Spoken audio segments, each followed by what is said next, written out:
Hello students, how are you all? Hope you all are fine at your home. Now come to the topic. जैसे कि हम taxonomical aids पढ़ रहे थे और इससे पहले जो लेक्चर नंबर हमारा 5 और 6 था उसमें हमने टेक्सोनॉमिकल एड पार्ट 1 कवर किया था, है ना। अब हमें टेक्सोनॉमिकल एड पार्ट 2 कवर करना है। मैंने आपको बताया था कि मैं इसको 2 पार्ट में डिवाइड कर रही हूँ। हम ऑलरेडी हर्बेरियम के बारे में पढ़ चुके हैं और बोटेनिकल गार्डन्स के बारे में पढ़ चुके हैं। और मैंने आपको बताया था कि एड्स, टेक्सोनॉमिकल एड्स वो चीज़ें होती हैं जो हमारी ईज़ कराती हैं, हमें ईजीली जो भी हमारे जूलॉजिकल स्पीशीज़ हैं और बॉटनिकल स्पीशीज़ हैं उनको फाइंड आउट करने में इजी फील कराती हैं। उनको हम टेक्सोनॉमिकल एड्स बोलते हैं। जैसे आपके जूलॉजिकल पार्क्स हैं, आप जू में जाओगे आपको इजीली वहाँ पर डिफरेंट एनिमल्स देखने को मिल जाएंगे। आप बोटेनिकल गार्डन में जाओगे आपको इजीली वहाँ पर डिफरेंट प्लांट्स देखने को मिल जाएंगे, है ना। तो इसीलिए जो हमारे एड्स होते हैं, एड्स का मतलब होता है कि हमें वो चीज़ आइडेंटिफाई करने में, क्लासीफाई करने में और नॉमेनक्लेट करने में हमें इजीली अवेलेबल हो जाए। तो अब हम मूव करते हैं अपने नेक्स्ट टॉपिक पर। तो बोटेनिकल गार्डन हम पढ़ चुके हैं, हर्बेरियम हम पढ़ चुके हैं। अब हम आते हैं अपना थर्ड टेक्सोनॉमिकल एड में। टाइप्स ऑफ टेक्सोनॉमिकल एड्स हम पढ़ रहे हैं। थर्ड टेक्सोनॉमिकल एड में आ रहे हैं जो कि हमारा है म्यूजियम। ठीक है, तो म्यूजियम क्या होता है? तो आप बोलोगे कि यहाँ पर it is a collection of, कि यहाँ पर हम कलेक्शन रखते हैं किसका? Preserved plant, preserved plant as well as preserved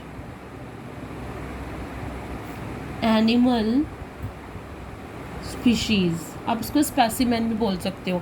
जब हम किसी चीज़ को प्रिजर्व कर लेते हैं तो हम उसको स्पेसिमेन बोलते हैं। ठीक है, तो यहाँ पर हम कलेक्शन करते हैं प्रिजर्व प्लांट का, प्लस प्लांट भी रख सकते हैं। म्यूजियम में आपको प्लांट भी देखने को मिलेंगे और आपको एनिमल्स भी देखने को मिलेंगे। तो it is a collection of preserve plant as well as preserved animal species, right. तो यहाँ पर आपको दोनों ही यहाँ पर देखने को मिलेंगे। ठीक, उसके बाद हम बात करते हैं कि हम यहाँ पर जो हमारा स्पेसिमेन होता है, ठीक है, उसको हम क्या करते हैं, एक जार में जो भी हमारा स्पेसिमेन, मतलब जिस चीज़ को भी हमें प्रिजर्व करके रखना है उसको हम एक जार में प्रिजर्व करके रखते हैं। ठीक है, और उसमें हम सपोज ये एक जार है, ठीक है, तो हमें इसमें कोई स्पेसिमेन पुट करना है। तो यहाँ पर क्या होगा, यहाँ पर जो आप डालोगे, यहाँ पर आप कोई ना कोई सल्यूशन डालोगे, ठीक है, जिसमें उसको प्रिजर्व करके रखोगे। और उस सॉल्यूशन को हम क्या बोलते हैं? प्रिजर्वेटिव सॉल्यूशन बोलते हैं। तो म्यूजियम में हम क्या करते हैं कि एक जार लेते हैं, उस जार में हम क्या करते हैं, एक प्रिजर्वेटिव सॉल्यूशन डालते हैं। जैसे आप अचार बनाते हो ना, अचार में आप प्रिजर्वेटिव डालते हो ताकि वो ख़राब ना हो। इसी तरीके से क्या होता है कि जार में भी हम प्रिजर्वेटिव सॉल्यूशन डालते हैं ताकि जो भी हम स्पेसिमेन डाल रहे हैं वो ख़राब ना हो। ठीक है, तो हम क्या करते हैं, एक जार लेते हैं, उसमें प्रिजर्वेटिव सॉल्यूशन डालते हैं और फिर उसके बाद अपना स्पेसिमेन उसमें क्लोज कर देते हैं। अब ये जो हमारा प्रिजर्वेटिव सॉल्यूशन है, ठीक है, ये जो हमारा प्रिजर्वेटिव सॉल्यूशन है ये किसका होता है, किसका बना होता है? तो आप बोलोगे ये फॉर्मेल्डिहाइड का। ये बहुत पूछ जाता है बेटा एग्जाम में, फॉर्मेल्डिहाइड का एंड वाटर का सॉल्यूशन होता है। ठीक है, इसमें आप फॉर्मेल्डिहाइड और वाटर दोनों मिक्स करके लगाते हो और इन दोनों को जब आप मिलाते हो तो जो बनता है उसको हम बोलते हैं फॉर्मेलिन। ठीक है, और इसको हम फिक्सेटिव की तरह यूज़ करते हैं। फिक्सेटिव की तरह यूज़ करते हैं मतलब फिक्स करने के लिए, जार में अपने स्पेसिमेन को फिक्स करने के लिए। जार में आपने प्रिजर्वेटिव सॉल्यूशन डाला ना, तो अगर आप प्रिजर्वेटिव सॉल्यूशन फॉर्मेलिन डालोगे, फॉर्मेलिन क्या है? फॉर्मेल्डिहाइड प्लस वाटर का मिक्सचर है। तो अगर आप जार में फॉर्मेलिन डालोगे तो वो आपके स्पेसिमेन को फिक्स कर देगा, मतलब उसकी पोजीशन को वहाँ पर फिक्स कर देगा और उसको ख़राब होने से बचाएगा। समझ में आया? ठीक है, उसके बाद हम बात करते हैं कि जो हमारा और कौन कौन से हम प्रिजर्वेटिव यूज़ कर सकते हैं। तो हम बोलेंगे कि जो फ्लूइड है, फ्लूइड प्रिजर्वेटिव है, ठीक है, तो हम अल्कोहल भी यूज़ कर सकते हैं। फ्लूइड मतलब अल्कोहल भी यूज़ कर सकते हैं प्रिजर्वेटिव की तरह। अब ये अल्कोहल या तो इथेनॉल हो सकता है, ठीक है, या फिर आइसोप्रोपाइल अल्कोहल होगा। ठीक है, तो अल्कोहल को भी हम यूज़ करते हैं एज एन प्रिजर्वेटिव, या तो इथेनॉल के फॉर्म में या फिर आइसोप्रोपाइल अल्कोहल के फॉर्म में। समझ में आ गया। तो म्यूज़ियम क्या है, म्यूज़ियम में हम क्या करते हैं, म्यूज़ियम में हम क्या करते हैं कि हम उसमें प्रिजर्व्ड प्लांट और प्रिजर्व्ड एनिमल स्पीशीज़ को, हमें प्लांट की स्पीशीज़ भी देखने को मिलती हैं, एनिमल की स्पीशीज़ भी देखने को मिलती है। इसमें हम एक जार लेते हैं, उसमें प्रिजर्वेटिव सोल्यूशन डालते हैं और फिर उसमें अपना स्पेसिमेन डाल के उसको वहाँ पर फिक्स करते हैं। हम या तो फॉर्मेल्डिहाइड और वाटर का सोल्यूशन जो है प्रिजर्वेटिव सोल्यूशन के फॉर्म में ले सकते हैं, और जब हम इन दोनों को मिक्स करेंगे तो उसको फॉर्मेलिन बोलेंगे, या फिर हम फ्लूइड प्रिजर्वेटिव भी यूज़ कर सकते हैं, फ्लूइड प्रिजर्वेटिव, ठीक है, अल्कोहल के फॉर्म में, और वो अल्कोहल क्या होगा, इथेनॉल होगा या फिर आइसोप्रोपाइल अल्कोहल होगा। ठीक है, तो this is all about the third taxonomical add, that is museum. इसके बाद हम अपने फोर्थ टेक्सोनॉमिकल एड के बारे में पढ़ते हैं, जो कि हमारा है जूलॉजिकल पार्क। ठीक है, जैसे आपने बोटेनिकल गार्डन्स में लाइव प्लांट को कैप्ट किया था, ठीक है, वहाँ पर आपको जिंदा प्लांट देखने को मिल रहे हैं, ऐसे आप जूलॉजिकल पार्क को आप जू भी बोल सकते हो। ठीक है, तो जू में आपको क्या मिलते हैं, लाइव एनिमल्स का कलेक्शन देखने को मिलता है। समझ में आ रहा है, आपको लाइव एनिमल्स का कलेक्शन देखने को मिलता है। ठीक है, और यहाँ पर क्या होता है, वो सारी कंडीशन दी जाती है एनिमल्स को वो सारी कंडीशन दी जाती है जो उन्हें उनके नेचुरल इन्वायरमेंट में मिलती थी।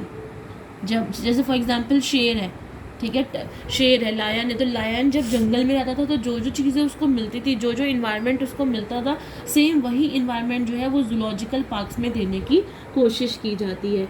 ठीक है, अब उसके बाद हम बात करते हैं कि जो हमारे फेमस जूलॉजिकल पार्क हैं पूरे वर्ल्ड में, ठीक है, तो हम बात करते हैं कि जो हमारा सबसे फेमस जूलॉजिकल पार्क है पूरे वर्ल्ड में, वो हमारा लंदन में है। ठीक है, वर्ल्ड का सबसे फेमस पार्क, वर्ल्ड का सबसे बड़ा पार्क जो है वो लंदन में है।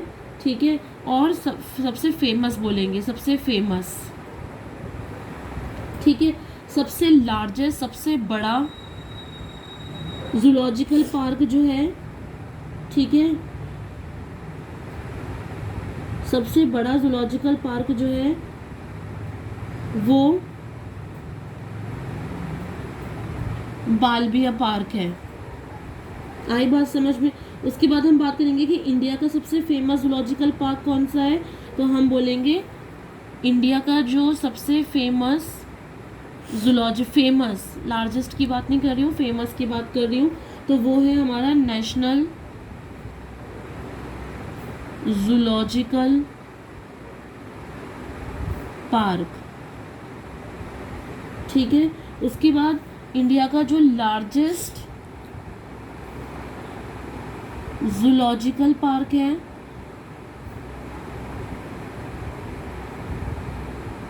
ठीक है, वो चेन्नई में है, और उसे हम बोलेंगे अलीगढ़ अन्ना पार्क। ठीक है, और ये चेन्नई में है। आई बात समझ में। तो जूलॉजिकल पार्क अच्छे से पढ़ लेना कि फेमस कहाँ पर है, वर्ल्ड फेमस कहाँ पर है, लंदन में है। सबसे लार्जेस्ट पूरे वर्ल्ड का कौन सा है, बाल्बिया पार्क है। इंडिया का फेमस कौन सा है, वर्ल्ड का फेमस तो हमने पढ़ लिया, अब इंडिया का फेमस कौन सा है, नेशनल जूलॉजिकल पार्क। और सबसे लार्जेस्ट जूलॉजिकल पार्क इंडिया में कहाँ पर है, अलीगढ़ अन्ना पार्क है, जो कि चेन्नई में सिचुएटेड है।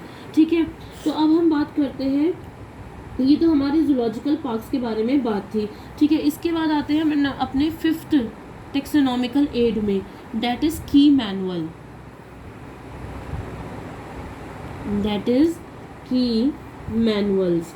ठीक है, अब ये की मैनुअल्स क्या है, ठीक है, की मैनुअल्स में क्या होता है कि ये भी ये टूल है, जैसे ये सब क्या है, आप म्यूजियम पढ़ रहे हो, है ना, म्यूजियम पढ़ रहे हो, जूलॉजिकल पार्क पढ़ रहे हो, बोटेनिकल गार्डन आपने पढ़ा था, जितने भी आप पढ़ रहे हो सब क्या है, टेक्सोनॉमिकल एड है। तो की मैनुअल भी क्या है, टेक्सोनॉमिकल एड है। तो आप क्या बोलोगे कि ये एक ऐसा टूल है या फिर ये एक ऐसा एड है जो हमें करेक्टर्स का, ठीक है, जो हमें करेक्टर्स का मतलब करेक्टर्स ना बोल के हम ऐसे बोलेंगे जो हमें, ठीक है, किसी भी चीज़ को आइडेंटिफाई कराता है, किसी भी चीज़ को आइडेंटिफाई कराने में हेल्प करता है, और बेस्ड ऑन करेक्टर, ठीक है। किसी पहले इसमें की मैनुअल्स में हम क्या देखते हैं, करेक्टर देखते हैं, उसके अंदर के जो फीचर्स होते हैं वो देखते हैं, और जब हमें फीचर्स मिलते हैं तो ही हम क्या करते हैं, आइडेंटिफाई कर पाते हैं। तो की मैनुअल्स क्या है, की मैनुअल्स भी एक टेक्सोनॉमिकल एड है जो किसी भी चीज़ को आइडेंटिफाई कराने में हेल्प करता है, किसके बेस पर, करेक्टर्स के बेस पर, करेक्टर्स की मैचिंग करता है और फिर उसको आइडेंटिफाई कराता है, ठीक है। अब उसके बाद की मैनुअल्स में क्या होते हैं, की मैनुअल्स में हम दो करेक्टर लेते हैं, ठीक है, और वो दो करेक्टर कैसे होते हैं, कंट्रास्टिंग होते हैं, कंट्रास्टिंग करेक्टर इन अ की, ठीक है, is called as couplet. Contrasting का मतलब जैसे फॉर एग्जांपल एक दूसरे का अपोजिट, जैसे एक टॉल है और एक ड्वार्फ है, एक बड़ा है एक छोटा है, तो ये दोनों एक दूसरे कंट्रास्टिंग हो गए, ठीक है। तो इन दोनों को मिलाकर हम क्या बोलेंगे, कंट्रास्टिंग करेक्टर इन अ की इज कॉल्ड अ कपलेट। समझ में आ रहा है? अच्छा, तो ये इसको हमने कपलेट बोल दिया दोनों को मिलाकर, एक ने बोला बड़ा है, एक ने बोला छोटा है, ठीक है। तो ये कंट्रास्टिंग करेक्टर हो गया, एक करेक्टर इसमें ये हो गया, एक करेक्टर इसमें ये हो गया, इन दोनों को मिला के हम क्या बोलेंगे, कपलेट बोलेंगे, ठीक है। उसके बाद हम बात करते हैं इस कपलेट में से दो स्टेटमेंट, मतलब दो करेक्टर्स हैं, इसमें से एक एक्सेप्ट होगा और दूसरा रिजेक्ट होगा, ठीक है। ओके, सपोज दो स्टेटमेंट है, जैसे दिस इज अ गर्ल, ठीक है, और no this is a boy, ठीक है। या तो ये वाला सेलेक्ट होगा, ये दोनों क्या है, ये दोनों को हम कपलेट बोलेंगे, एक करेक्टर ये है और एक करेक्टर ये है, तो इन दोनों को मिलाकर हम कपलेट बोलेंगे, और कपलेट में से या तो याला स्टेटमेंट ये सही होगा या फिर याला स्टेटमेंट सही होगा। आपको पता ही है कि दोनों में से एक ही स्टेटमेंट सही हो सकते हैं, तो आप एक को सेलेक्ट करोगे और दूसरे को रिजेक्ट कर दोगे। मेरी बात समझ में आ रही है ना? कपलेट में से हम एक को सेलेक्ट करेंगे और दूसरे को हम रिजेक्ट कर देंगे। जो ये दोनों को मिलाकर हम क्या बोल रहे हैं, कपलेट बोल रहे हैं, और सिंगल को हम क्या बोलेंगे, अगर single statement, suppose this is a only statement, ये एक स्टेटमेंट है, ये एक स्टेटमेंट है, तो एक स्टेटमेंट को हम क्या बोलेंगे, लेड बोलेंगे, ठीक है। एक स्टेटमेंट को, फिर से मेरी बात ध्यान रखना, एक स्टेटमेंट को हम लेड बोलेंगे, ठीक है, एक स्टेटमेंट को हम लेड बोलेंगे और दोनों को मिलाकर हम कपलेट बोलेंगे, ठीक है। आ गई बात समझ में? और कपलेट में एक स्टेटमेंट सेलेक्ट होगा और दूसरा स्टेटमेंट रिजेक्ट हो जाएगा, ठीक है। उसके बाद ये जो की है ये एक्चुअल में क्या है, एनालिटिकल वे में काम करती है। एनालिटिकल वे का मतलब एनालिसिस करने के बाद काम करती है। ये कोई भी हाइपोथेसिस नहीं है, कोई भी थ्योरी बेस टेक्सोनॉमिकल एड नहीं है, ये कम्प्लीटली क्या है, एनालिटिकल है। एनालिटिकल मतलब प्रैक्टिकल है, हाँ ये करेक्टर मिल रहा है ठीक है, नहीं मिल रहा तो नो, ये करेक्टर नहीं है, ठीक है। जैसे आपने अपने नोटबुक में देखा होगा, जो मैंने आपको नोट्स भेजे उसमें बहुत सारे एग्जाम्पल्स हैं, मैं एक एग्जाम्पल देकर आपको समझा रही हूँ। जैसे एग्जाम्पल नंबर 1 आपका दे रखा है, डज इट हैव हेयर फर, ठीक है, मतलब क्या उसके पास बाल या फर है, क्वेश्चन था, ठीक है। पहले स्टेटमेंट आ रहा है नो, नो मतलब नहीं है, ठीक है। तो गो टू यानी कि आप कोई दूसरा करेक्टर देखो, गो टू का मतलब दूसरा स्टेटमेंट देखो। तो फिर उसने बोला यस है, ठीक है।